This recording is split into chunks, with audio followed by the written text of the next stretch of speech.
I've been using WordPress since its release in 2003. It's a very easy platform to install and has one of the best content management systems around when it comes to updating and customizing. To paraphrase Uncle Bandon Spiderman, though, with great power comes even greater possibility of a massive attack against millions of WordPress sites. This is Mark Miller in New York City.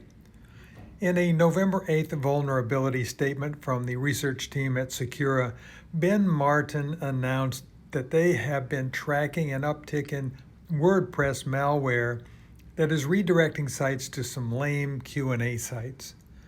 The hack has infected close to 17,000 WordPress sites, as documented by PublicWWW.